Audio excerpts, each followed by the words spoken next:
2015 मसीह गोटे घोषणा करा जाइथिला जो घोषणाटी थिला कोस्टाल हाईवे पई एवं सेही coastal highway T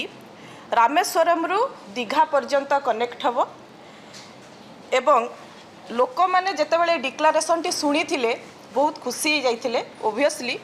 जेतेबेले सातटी district coastal district को ए कोस्टाल हाईवे टच करिवो बोलिकरी घोषणानामा करा जाइथिला लोके भाबिथिले आम अंचलर डेवलपमेंट हबो ग्रोथ हबो गोटे इकोनॉमिक कॉरिडोर डेवलप हबो एवं किछि पिला आम अंचलर सेठी काम मध्य पाइबे किंतु सेही सबु स्वप्न धूलिसात हो गला। 8000 कोटी टंकार प्रोजेक्ट जो घोषणा होता आज पर्यंत 8 कोटी टंकार डीपीआर मध्य हबार आमे शुणी ना तेबे मोटामोटी भाव में कहवाक गले घोषणानामा बाटरे रही जाइछि एवं केवल नथि